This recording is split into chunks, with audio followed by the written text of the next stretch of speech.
Please take your seats quickly, ladies and gentlemen. Thank you. Hi guys, and welcome to oneminutetennis.com. In today's session, I want to talk to you about the forehand.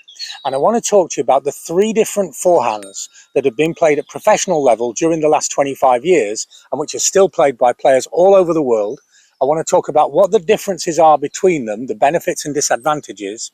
And I also want to show you a fantastic trick that will allow you to swap between all 3 styles of forehand with absolutely perfect form.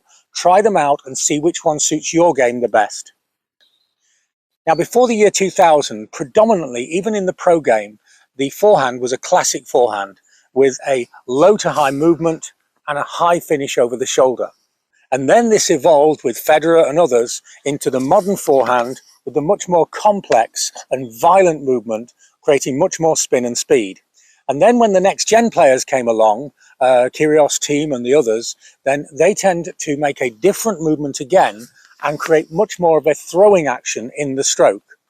This is faster, but sometimes is not quite as consistent as the modern forehand.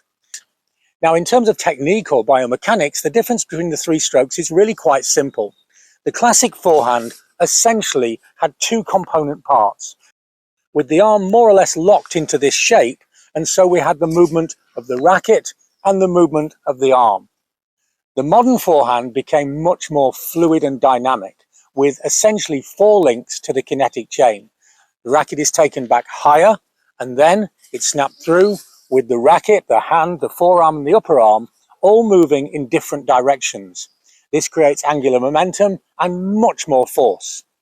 And so the quality of the forehands at every level of tennis went up dramatically through the year 2000s and onwards. And then, as always, there's a different way. And when Thiem and Kyrgios and the others came along, they introduced a much higher elbow action and more of a throwing motion, still encompassing the 4 component parts of the kinetic chain of the modern forehand. So we have 3 forehands. The classic forehand has great consistency and is rather simpler to use.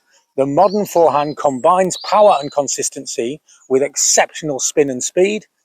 And the next gen forehand can get even more speed on the forehand because it incorporates a throwing action. But how do you know which is the right one for you?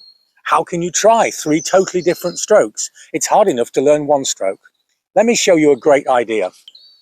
To learn these movements, we're going to have to do it by feel. So to begin with, I'm going to take a little sticky patch. It's the kind of thing that you put on doors to stop them slamming. And I'm putting it on the throat of the racket here.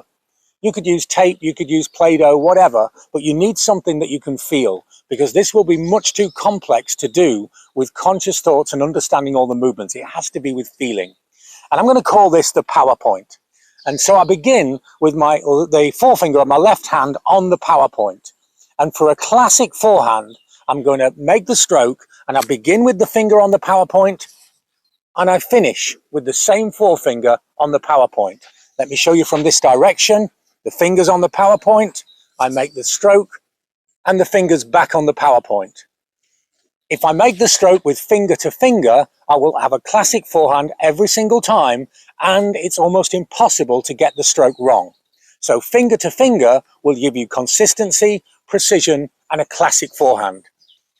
And now, moving on to the modern forehand, I'm going to change this significantly, and this is quite difficult for a lot of people to achieve. So I'm going to go through this with a certain amount of detail. So I begin exactly the same way, finger. I take the racket back with the finger, but now I receive the racket with the thumb on the power point. From this direction, finger is on the power point, and now the thumb is on the power point. Now, this makes for a totally different movement of the arm. See, the movement of the arm with finger to finger is like this, and the movement of the arm with finger to thumb is like this. Finger to finger and finger to thumb. And so now I've created a 4-part kinetic chain, and the ball will go faster and have much more spin. But this ending is seriously unnatural. So I want to go through it a little bit clearer. So on the classic forehand, finger to finger, see how when I catch the racket is on the inside closer to me and the hand is on the outside, on the camera side, as we view it. But now, when I go finger to thumb, my hand is on the inside and the racket is on the camera side. And see the strange position of the hand here. Okay, this is unnatural, but you need to find this if you're going to change from classic to modern forehand.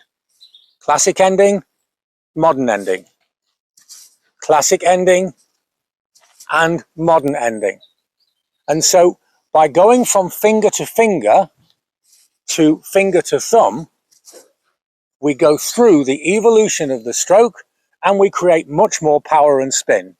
And once again, if you actually can make finger to thumb and feel the power point with the finger at the beginning and the thumb at the end, it is almost impossible to get the swing path and stroke wrong of the modern forehand. But what about the next gen forehand? And the next gen forehand is the total reverse of the modern forehand, and it's thumb to thumb. So once again, we begin with the forefinger on the power point, but then as we take the racket back, we reverse the racket and the thumb goes onto the power point. Let me show you from this direction. The finger's on the power point, the thumb is on the power point.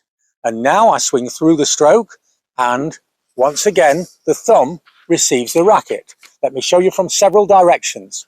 So I begin with the finger, I reverse the racket and the thumb touches the power point. I now swing through the stroke and the thumb receives the power point. From this direction over here, finger, change to the thumb, swing through and revert to the thumb. This creates much more of a throwing action, and so naturally the ball does go quicker. But that doesn't mean that it's a better stroke, because the modern forehand has more of a blend of control and power. And all of them are good. The forehands of Edberg and Becker were great forehands. The forehands of Federer and Nadal and Djokovic, they are great forehands. And the forehand of Nick Kyrgios and Dominic Thiem, they're incredible forehands. These are all good techniques. The question is, which is the right technique for you? Which is the right style for you? You see, if you had a coach who said, this way is the right way, then if he was training Nick Kyrgios, Dominic Thiem, Roger Federer and Novak Djokovic, he would be telling two of them that they're wrong. And that's crazy. We have to find the right style for us. We have to find the right dance for us. We have to sing the right song for us. So which one is the right one for you? The only way you can try and know is if you can reproduce these movements. And the PowerPoint is a fantastic way of you reproducing the exact swing paths of these three distinctly different strokes and finding out which is the one that you prefer. If you're serious about improving and really reaching your potential in tennis, have a look at what we can do with online coaching. We're helping players of all ages, all levels, and all over the world. And recently, I've been working online with a 73-year-old senior player, and he's changed from a classic forehand to the next gen forehand, and he's hitting his forehand harder and with more consistency than he's ever done in his life, and he's played competition tennis all his life. For more information, have a look at the website or email us for details. So try out the classic forehand, finger to finger, the modern forehand, finger to thumb, or the next gen forehand, thumb to thumb. Find out what style of forehand is the right forehand for you. Thanks for watching, and see you next time for more unique tennis lessons that really work.